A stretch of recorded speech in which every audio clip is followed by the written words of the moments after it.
Hi, I know this is not usual type of video I make, but I feel like while my thoughts are fresh, gotta get this out there, and I do have to write a paper on this in a minute, or continue writing a paper. So I just finished watching the film Three Identical Strangers. I heard about this story when it first came out. I watched interviews from the brothers and everything. So I knew this was, the gist of it is three identical brothers, triplets, found each other in 1980s, were all adopted, didn't know about each other, they came together, only to discover they were basically part of this type of experiment that was conducted, that I guess was conducted with the help of the adoption agency and a psychologist. And thing is, the records on that study's never been published. It's filed away at Yale, and what has been released to the brothers since this movie came out has been redacted, so there's a lot of names that are kind of hidden.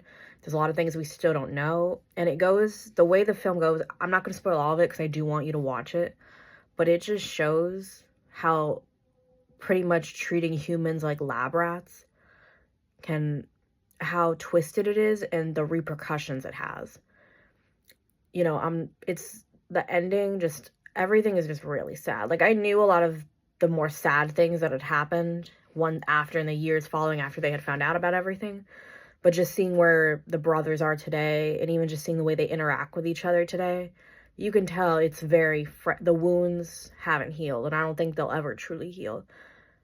And it's just so sad. Like, even towards the end of the movie, I think the reason why, and I believe this, why they have not published the study, and they probably realized it in the midst of doing it, especially as ethics and guidelines have been updated since then. Not only that, was it unethical and would still be considered unethical, the findings.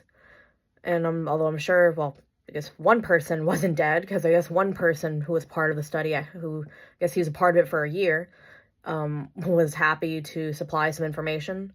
But either other people are still alive, so they might be waiting for those people to die. And not even just the researchers and the participants of the study, but also the other twins or potential triplets that are out there.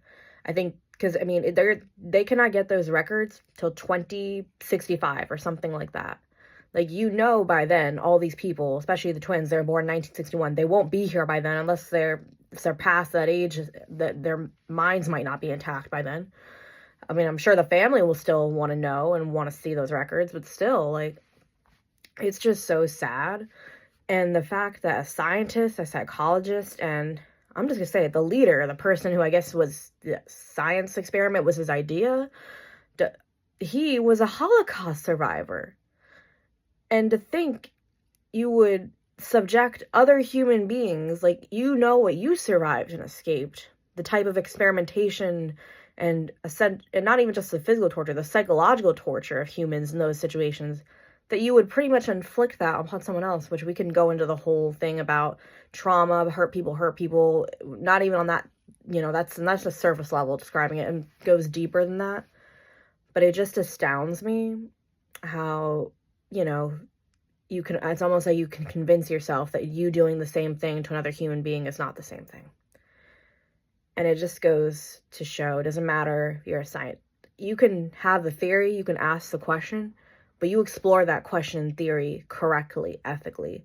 You don't tell people you're doing one thing when it's something else, or basically play God with people's lives. And still play God with people's lives, because like they said in the documentary, there might be participants that were a part of that experiment that don't know it, twins, walking around that don't know they're twins.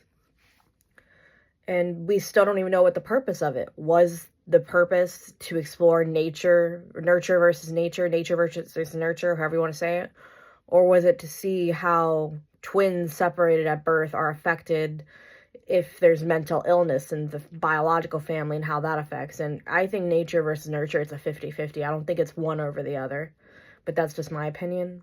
I definitely recommend you watch it, and to whatever, because I do feel like this isn't just, one person's idea. I'm sure there was some type of government funding that might have been involved in this. Whoever was involved in this, because it's definitely somebody or people higher up that know the truth. Whether they're still alive or not, those specific individuals or just the organizations, they know what the truth is. What you do in the dark will always